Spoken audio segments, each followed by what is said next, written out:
अस्सलाम वालेकुम everyone, I hope कि आप सब खैरियत से होंगे। आज मैं बनाने जा रही हूँ आलू के कटलेट्स। इसकी बहुत ही मज़ेदार सी रेसिपी मैं आपके साथ शेयर करती हूँ। तो चंद इंग्रेडिएंट हैं इसके, तो नोट करें। सबसे पहले मैं ले लूँगी एक दरमियानी साइज़ की प्याज, हरी मिर्चें और हरा धनिया। इन तमाम चीज़ों को मैं चॉपर में चॉप कर लूँगी। 4 आलू दरमियाने साइज़ की मैंने लेके इसको बॉईल कर लिया था और इन तमाम चीज़ों को मैंने मैश करके एक साथ इकट्ठा कर लिया और तमाम अब ड्राई स्पाइसेस इसमें ऐड करेंगे। सबसे पहले ड्राई स्पाइसेस में मैंने गरम मसाला ले लिया था, कुटी हुई लाल मिर्च, चाट मसाला ले लिया था, नमक इसमें ऐड करेंगे और 2 से 3 टेबलस्पून भर के ब्रेड क्रम्स के जाएंगे। ब्रेड क्रम्स आपने ज़्यादा नहीं ऐड करने, उससे ये होता है कि इसमें मीठा टेस्ट आ जाता है। हाथों को ग्रीस करने के बाद मैं कबाब बनाऊंगी और हाथों पे थोड़ा सा ऑयल लगाने के बाद मैंने इस तरह से इसको शेप दे दिया था। आप अपनी मर्ज़ी से कोई भी शेप दे सकते हैं। मैंने इस तरह से ओवल शेप इसको दे दी थी। आप चाहें तो राउंड शेप भी दे सकते हैं।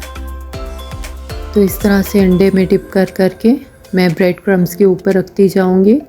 पहले आपने तमाम कबाब बनाने के बाद ब्रेड क्रम्स पे रखना है अंडे में डिप करके।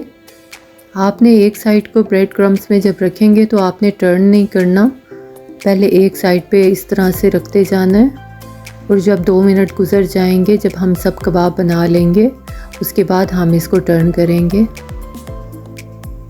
क्योंकि आलू काफ़ी सॉफ्ट होते हैं, इसमें मॉइस्चर बहुत ज़्यादा होता है। जिस वक्त हम ब्रेड क्रम्स पे रखते हैं तो सारा मॉइस्चर ये एब्जॉर्ब कर लेते हैं।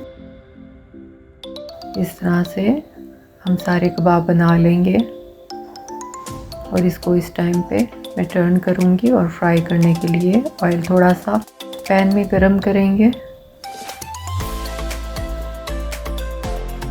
कटलेट्स को हमने शैलो फ्राई करना है, डीप फ्राई नहीं करना।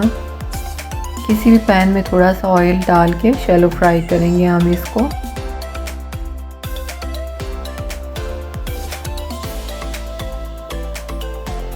अच्छे से ऑयल को गरम करने के बाद मैंने इसको स्टेप बाय स्टेप फ्राई करना शुरू किया। वन साइड से अच्छे तरीके से फ्राई करने के बाद फिर हम इसको टर्न करेंगे।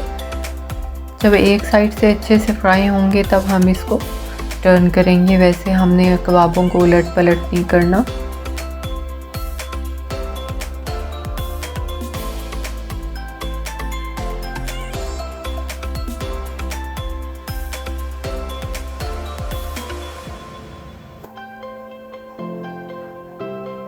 जब हम कटलेट्स बनाते हैं तो इसके अंदर बहुत ज़्यादा हमने ब्रेड क्रम्स नहीं डालने।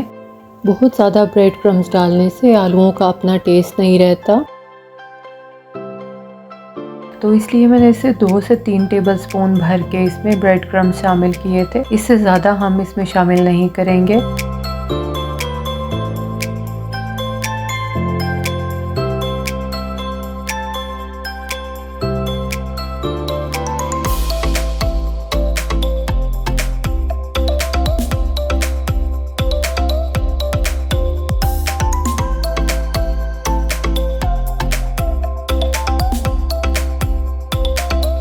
तो देखें स्टेप बाय स्टेप मैंने सारे इसको फ्राई कर लिया था और अब हम इसको डिश आउट करेंगे। किसी भी अच्छी सी खूबसूरत सी डिश में आपने इसको निकाल के सैलेड लीव्स के साथ, आप सैलेड के साथ, जिसके साथ मर्ज़ी आप चाहे सर्व करें। जो चीज़ आपके घर में अवेलेबल हो आप उसके साथ सर्व कर सकते हैं।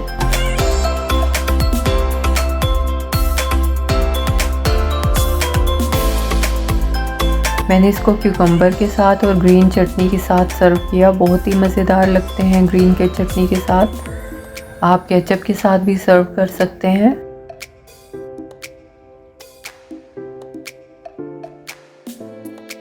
तो हमारे कटलेट्स तैयार हैं। आपको मेरी रेसिपी अच्छी लगे तो ज़रूर लाइक कीजिएगा और कमेंट बॉक्स में अपनी राय का ज़रूर इजहार कीजिएगा। Thank you so much for watching. Have a great day. अल्लाह हाफिज़।